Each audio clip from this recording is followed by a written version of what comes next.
You're listening to Up the Turnpike with hosts Mitch Anderson and Matt O'Leary.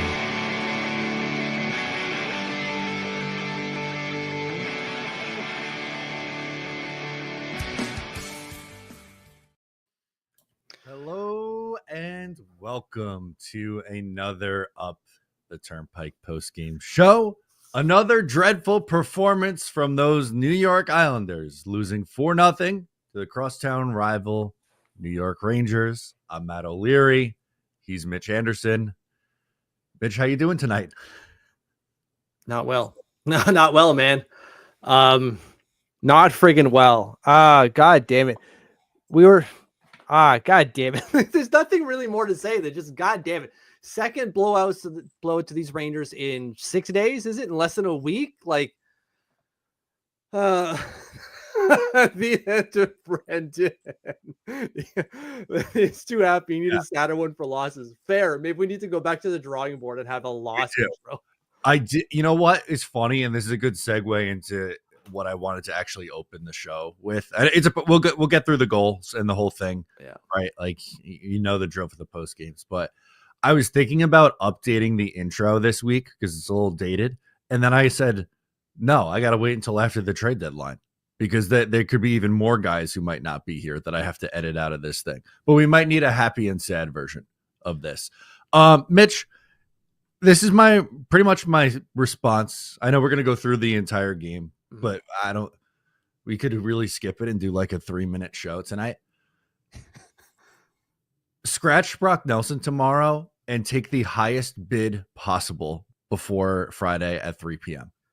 That's it. Don't risk getting him hurt tomorrow. We saw Adam Pelech took a pretty big hit from Matt Rempe, which was not that it was a dirty hit. It was a big hit and he was banged up, which happens just about every single year with Adam Pelech. But my stomach dropped because I was thinking, oh my God, what if something like that happens to Brock Nelson before Friday? Yeah. So I don't want to risk it. Scratch him tomorrow. Doesn't matter. They can't score with him. They can't score without him. And say, give me your best offer and just wait until Friday at whatever your deadline is, 2:00, bang, on your merry way. Thank you for your service, Brock. But we have to blow this thing up because the team stinks. Yeah, you're right. We're a chicken wing away, a Matt Rempe specifically, chicken wing away from not having anything to sell really at the deadline. We need to package Brock in bubble wrap, send him home, and just please stay there. This is not any digs or shots at Brock Nelson and a performance, although, as you said, they can't score with him or without him. But it's not all on Brock. It really isn't. There's another 18 guys really around him that aren't doing diddly squat. We need to be able to sell him. We need to sell. Like Andre is saying here, for Lou not to sell, he's sabotaging the franchise. There's no possible way you could sell this at all. So Islanders are 5 points out of a playoff spot still. Is Detroit playing today? I forgive me, I don't know offhand if Detroit. I don't believe so. No. Ottawa lost. They picked up a point in the shootout. So again, like there's zero excuse here. You have to sell. Yeah, no, you have to. And then I know we're talking about like the end goal here. We're basically doing a Tarantino, talking about the end goal of the podcast or the show, and not going through it. But it is really the prevailing notion on most of our minds. This has to be for Lou Lamoriello. It's it. We're done here. You have to go and sell. You cannot go to the deadline and be like, we're still contenders. I believe in this team. I want to believe in this team. I really do. But you look at the product, and it's not just this one game, although we were talking about this one specifically. It's the building and the building of the building. It's just not there, man. Take the L and do the right thing. Please, for the love of God. Yeah, and I love this comment from Crimbus too, because it talks about like the emotion as a fan, right? He says, I'll probably cry as a 35-year-old man if we trade Brock Nelson. We absolutely have to do it. Like, both things can be true. Yeah. Brock Nelson, really good Islander, has been with the team forever. He was drafted in 2010. That's 15 years ago now. scored bucket loads of goals, is a lot of people's favorite player on this team. Like, totally valid to have that feeling, but you can't extend a 34-year-old Brock Nelson with the team in the state that it is. Like, it has to be done. It sucks. I don't want it like misconstrued, like me or Mitch coming on here is like, oh, we hate Brock Nelson and we're trading him because we hate him. No, we're trading him. We want the Islanders to trade him because it's the right thing to do to try to get this team back on track. They need to fix this.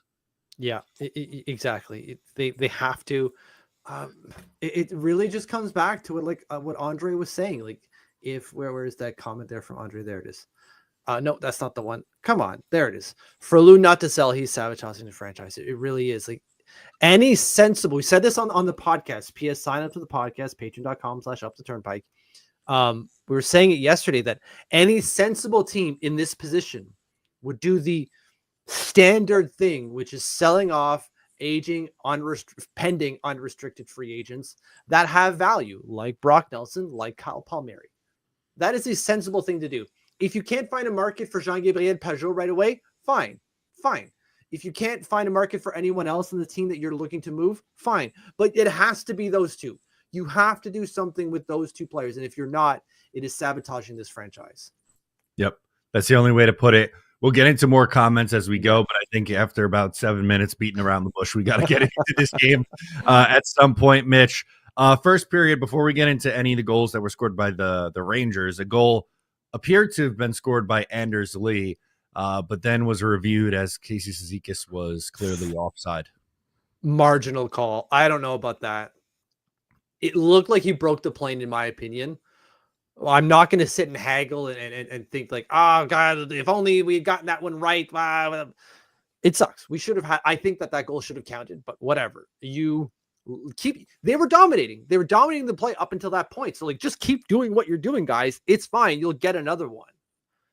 And I don't know about you, but they just didn't do that goddamn thing, did they? No, not at all. And then you can just get two of the flukiest, bizarro goals to close this first period. We'll start with Will Cooley scoring off of his head, Mitch, because that's just the way that this is going right now for the Islanders. Watch him. He's in front of the net. You know, good on him putting himself in a good spot. Literally gets shot, deflected once, deflects off Cooley's head, and then over Sorokin. Like, yeah. Like, you just throw your hands up and like, what the hell? Yeah, Zach Jones throws the puck towards the net. It comes off of Kyle Palmieri's stick. And like Will Cooley is trying to avoid the puck. He's not like heading it in because that is illegal, I believe, still in the NHL. You can't head it in like you're in soccer. But he's just like trying not to get hit by the puck in the face, and it bounces off his helmet and in. You're like, we had all of it. And at this point, we didn't know it, but the game was over at this point. We had no idea, but it was done. The Islanders had no fight after this one, which is embarrassing. It is embarrassing. And I came on, what was it, last Tuesday when they played the Rangers and lost 5-1, and I was on and pretty heated because not that I had faith in this team, but there was this optical illusion that the Islanders were still in it, and that was a really big game. And you can make the case, same thing tonight, right, against the team that you're chasing, division rival, the whole thing. And they they lose in a bad fashion the other night. And then you lose 4-0 tonight. But after, goal disallowed, you give up a goal, and it was like, all right, we're done then. Yeah, just checked out. That's it. I don't understand. There was no fight in this team. So Lou can't come back and say, like, I still believe in this team. Many have said it, maybe not us, but others have said it for a while. Like, you got to stop believing in this team. The team quit, man. It really did. It's done. Do the right thing at this point. We're only one goal in. We're back again. We'll power through because we got to talk about Will Borgen goal here. Noah Dobson lays a pretty big hit here, and then it just sets up this like golden opportunity. And I believe this goes off Boquist's stick and deflects in too, because it looked like it changed direction off the shot. Yeah, slightly. Like Sorokin's at the top of the paint. Maybe he comes out a little bit more to be more aggressive and cut down the angle just a bit more. But it looked too clean for Borgen to get that in. It just went in too easily. The big contact with Dobson at the blue line, it is what it is. That really sucked, man. It really did. So in a period where they were looking pretty good, shots were 8-6 in favor of the Islanders. Mm-hmm. They're instead of, at one point it looked like they're going to have 1-0 lead in the first period. Now they're down 2 goals after one period of play. And I checked out, but it felt like the team was also checked out of that game. I still watched, but it wasn't, I don't know. I felt myself losing interest. It's usually during these games, even if the team's no good, like I'm still like, I'm into it. I'm watching. That wasn't really the case tonight. It was like, oh, I got to keep reminding myself, like, snap into it, man. Like, we got a game going on here. Yeah, and I feel like the Islanders did the same thing, that they were checked out. They really were, because nothing was clicking after that. Absolutely nothing. It was all Rangers the entire way. They're just kind of like, we're also done here, bud. Which is not you can't do that, man. You can't start checking out in the middle of the game. You can't start checking out at all, and then expect to come back like, oh, we still got to get some wins together and get going here to get to the playoffs. Nah, forget it. It's done. It absolutely is done. It's absolutely done. No goals for either side in the second, but is there anything of note that you wanted to hit on from the period? No, not really. There's nothing really that stood out to me in that second period. Maybe I'm missing something. Power plays on each side that did nothing. So good job, penalty kill, I suppose, to not make it worse. But there's nothing really there. The Islanders outshot them on the Corsi. But like, we'll whoop-de friggin' do, right? Who cares? Yeah. Anyway, not much for me on that one either. Third period, pretty early into the third period, JT Miller rips one through Ilya Sorokin. Yeah, this one again looked too easy. Tony, what are you doing, bud? Like, that was a bad pass. Horrible play. Can't get it out of their zone. I know Romanov's the only guy left. Yeah. Like, I give Romanov some credit because I thought he played it pretty well. With get in the way. I agree. He played it well. There's nothing. He gave Sorokin the shot, and it went right through him, which is bad. And like Connor says, Sorokin wasn't the problem tonight. He really wasn't. He wasn't the solution either, but it was a factor of 20 guys not being the solution tonight, or 20 guys being the problem tonight. What'd you make of Patrick Waugh pulling the goalie down 3-0? Do we expect anything different from Patrick Roy? I really don't. No. He's got to show his guys that I'm willing to go for it. I'm trying to get the win here, and this is him trying to do it. Whether you agree with it or not in terms of the sound strategy of it all, as a coach trying to show, like, I want you guys to win. I'm playing for the win. That's the best he can do outside of like telling them to get the F going. There's only so much he can do. This is one of those cards. So he pulls the goalie, doesn't work. Artemi Panarin scores an empty net goal off the post first, and then just kind of tucks it right around in. Well, they get completely outworked. There's 3 guys on La Fernière there. 3 of them. Watch. So we got, I don't know why I can't remember numbers. Holmstrom, Boquist, and D'Angelo. Yeah, all 3 of them. Boom, there. All 3 on one guy. What the hell are you guys doing? You don't need 3 there. I don't think now I know they're going offense, obviously trying to score, but Boquist, D'Angelo, not exactly a D pair you want to see out there together. No, and it's just, again, the game was already gone by then, so it doesn't really matter. It's just, these are the kind of things where you're going, we can't even try to get offense going because we're making these really stupid freaking mistakes. And again, no one's specific because it's 3 guys, Boquist, Tony D, and Simon Holmstrom, just having a brain fart. Communication, guys. It's that simple. But they checked out, so they're not doing the simple things. No, not doing as easy as that. So let's read off the game stats. We'll do our box score, and I think we get back into the chat because we got over 50 hanging with us. Lots of comments flowing through. Emotions are high right now, understandably so. Yes.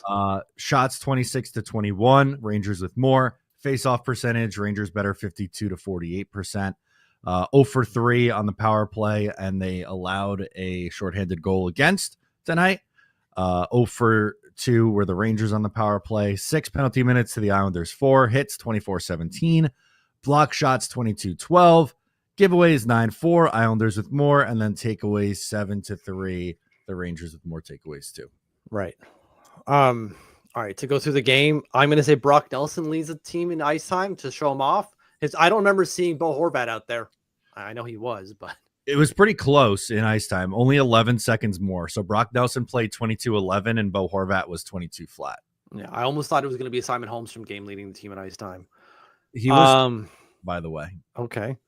Least Mark Gatcomb. 950 for Mark Gatcomb. Okay. Defenseman, Noah Dobson's back on top at this point. No, I would have thought so too. He was the other night. Tonight it's Tony DeAngelo at 23-33. Dobson was third at 19-18. Okay. Least amount of ice time for defenseman is Adam Boquist. Scott Mayfield, 904. They played 7 defensemen too, by the way. God bless you. Okay, thank you. Sorry, I couldn't get the fader quick enough. Quite all right. They did play 11 forward, 7D, and it was Scott Mayfield with the fewest at 9 minutes and 4 seconds. 9 minutes of Scott Mayfield. Youch. That's not good. Oh my God. They'd rather play someone else than Scott Mayfield signed for another bajillion years. Sorokin stopped 22-25, 3 goals against, 880 save percentage tonight. Yeah, not great. So let's go right to the beginning. Gary, that was horrible. Completely agree. Hard agree. Alon, not too far off. What a shit show. I detest the Rangers more than life, but I have to admit at 3-0, I was hoping for 6-0. If Lou doesn't sell, then fire his ass. It would be unforgivable if Lou Lamoriello doesn't sell. We talked about, what was that, on the most recent pod, like how much this impacts his legacy. If he didn't sell, if he doesn't sell, there's no sugarcoating it of, well, the beginning was nice. You don't get that anymore. Yeah, almost, man. I totally agree, because you're going, sure, you did some good stuff and you put the Islanders back on the map. You were the adult in the room that we were looking for. But at this point, man, you've tarnished that to a point where it's kind of like, what have you done for me lately, man? And it's not been good. Not been good at all. Not ideal. When Fasching is on your power play, just stop. No shots at Hutch and Fasching necessarily, but I think even he would agree that he shouldn't be on a power play necessarily. Yeah, what the hell, man? That's not his role, or it shouldn't be his role. That's what happens when you scratch Anthony Duclair, right? Yeah, Patrick Waugh was very upset with his game. No, Anthony Duclair. So Anthony Duclair, big ticket free agent item this most recent offseason. The one before that, not the most big ticket, but a long-term contract was given out to Pierre Engvall also, both in the press box. Yeah, again, that's looking at Lou going, like, your 2 big moves recently are riding pine. Not even, but technically riding pine. Like, that's rough, man. Oh, Connor, could that be the end of Nelly as an Islander? He could be scratched tomorrow.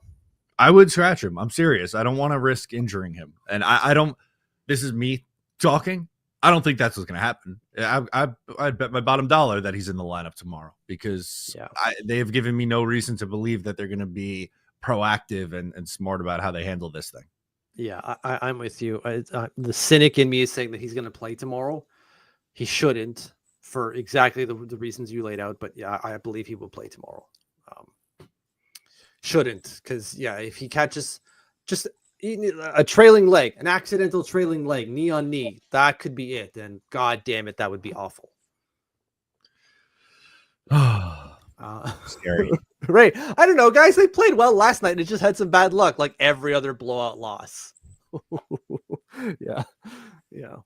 Even the underlying numbers are not good for this one. There's no ifs, ands, or buts about it.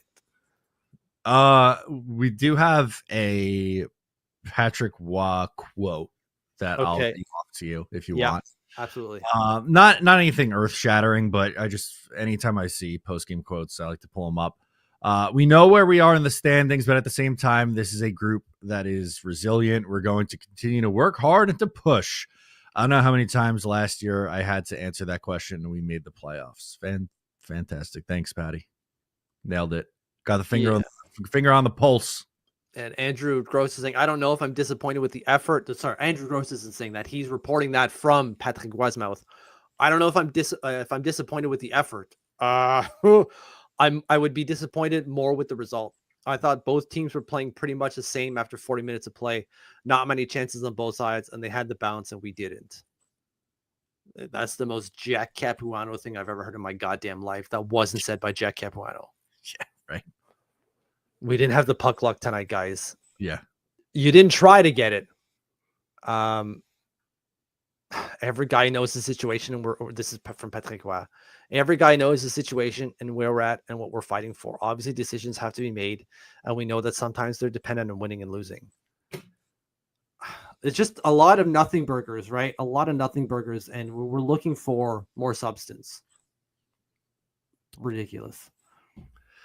I don't even know how to respond to those comments. I'm not surprised. This No. is something that is a story we've seen many, many times from answers from Lou Lamoriello and Patrick Waugh, but it's just tiresome. Yeah. Chad is saying this team had no identity and has had no identity since they lost the identity line, which is kind of true. It is, but it's not like the identity line was really all that great the last couple of years they were together too. Yeah, and I think Chad also would agree to that. I'm going to speak for him here, but he's not saying like we need to bring back the identity line. He's like, you've transitioned away from that consciously. Right. Great. Now do something with that. You changed your identity, but you didn't actually do anything with it. You just said like, we're not going to do that. Right. Exactly. This isn't a new issue. This is something that's been going on for probably 3 years now. Yeah. Freak, it's too long, man. Sloppy says not always the biggest fan of Saravalli. Agreed. Sorry, I shouldn't say agreed, but same. But we had a great quote today along the lines of if Lou doesn't sell, it's malfeasance. Yeah, man. No notes. No notes. William, does Noah Dobson get dealt? I'm gonna say not in season. Yeah. I'm gonna say it's, and maybe this is hopium, but I'm gonna say it's Brock and Palmieri and no one else. Those are the two moves. Yeah, no, I'm with you there. George here saying, what is the realistic odds of us actually selling at the deadline? Can't tell with Lou. 51% that we sell. What it should be 100. Yeah. What it likely is, I feel like it's a coin flip. I feel like it's 50-50. And I hate that feeling because it's so obvious what they should do, but I don't know. Yeah. And William kind of puts it well in terms of why this is an awkward situation for us to be like 50-50. This is the worst position to be in. Not bad enough to get a high draft pick, although like fingers crossed we win the draft lottery, I guess. Not good enough to decide if we should sell or stand pat and build around pieces in the offseason. It's that last part. We're not good enough to decide if we should sell or stand pat. That's the bad part. Like Lou is just kind of like, oh, I don't know. I could go either way. Figure it out. If that's where you are, your answer is you're not good enough. If it's not obvious, your answer is you're not good enough. Or to me, be more like, you're the guy who's been tasked to make these decisions, to take these decisions. Do it. Use your judgment and stick with it. If it's we're gonna make it, then go all in. It's the wrong horse to back. But if that's the horse you're backing, fine, do it. But at this point, he hasn't done either. Just figure it out, please. I can't. This is too much. Oh. Yeah. Andre, Toronto, New Jersey couldn't wait till Lou was gone near the end. We're in the same spot now. Yeah. We are. And Andre will say, and he's right. I told you so. Told you so. And he's right for the last 2 years, maybe that he's been saying that. So, Chad, the GOAT. Unlike how you feel about the team, you need to drop a like and subscribe here. Thank you. Yes, we're in this together. We can commiserate. We've talked about it a bunch, but just while we have you guys here, we'll be live on deadline day. We'll probably hop on around 2:30 and hang out for the last hour and a half. Yeah. And be all the emotions going through it together. We hope we're on before reacting to breaking news of an Islanders trade before that. But if not, we will be sweating it out with you. Yeah. The Wicked 50 said, sell. Someone who's arguing with me saying that Montreal or Ottawa's future has the same brightness as ours. I better log off X. I mean, that last part is just a good life advice, honest to God. Yeah, you should. But I agree that our future is not nearly as bright as Montreal or Ottawa. It certainly is not.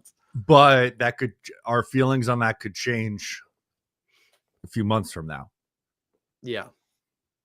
With if you trade off some guys now and maybe do some other things in June around the deadline. Yeah, that's not us saying like, well, Alex Jeffries could be a real stud, which he could, but he's not going to change the fortunes of the franchise. That's correct. It's more of how much does this team get shaken up, and what do they do with it? Yeah. Apparently, that was Nelson's 900th game. Perfect. That's a good round number to end off on. Exactly right. The decision has been made for Lou. 900. We're good here. Not 901, not 902. Just done. 900. 900. If it's anything over 901, that's a serious problem. Yeah. 901's even a problem. I don't want to see it to get to 901, but 902 or more is no bueno. Mm-hmm. Outcasting. I just want picks. No more vets. Just get picks this season. It is what it is this season. If they win games, they win games. Picks and prospects / young players. Agree. Like we need to retool. Nelson's not going to just be picks, in my opinion. I think Nelson's a first round pick and a very good young player is my thought. Yeah. You mentioned something on the show yesterday about this. Can they get anything for Tony D? Yes, I think they can. Yeah. I don't know what it would be. He's only played 13, 14 games for the Islanders, but he's playing 20 plus minutes a night. He's been relatively productive. I don't know. We've seen a lot worse defensemen than Tony DeAngelo get dealt for something at the deadline. So I would say yes. Yeah. Goodness. Guys, I bet a lot of money that Nelson gets extended. Lou has to run into his office and rip up that contract before Brock comes in and signs on the dotted line. Please. I'm nervous. I'm in a state of just nervous now. I'm not mad. I'm just thinking about Friday and what is going to happen. Yeah, I agree. And then Outcast says the regular season is almost over. I personally want this team to build around the guys who are good and get rid of the rest. Yes, loyalty is good, but this is a job and a business. Get rid of guys. That's exactly what they need to do. Outcast nailed it. Yeah, exactly. So I think that's about it. There's one last one here from Maxing. I don't know how this team could get worse from how they were earlier this season. And here we are. They did. And he says, yes, they did it. Oh, I agree, Max. They still did it. I don't know how, but here we are. Unbelievable. All right, guys, that'll do it for us tonight. Thanks for hanging. Thanks for venting with us. If you're new, make sure to subscribe, like the video before you hop out of here. We'll be back tomorrow reacting to whatever happens to win it in the Winnipeg game. And, of course, our stream on Friday for the NHL trade deadline. But for now, I'm Matt. He's Mitch. We'll catch you next time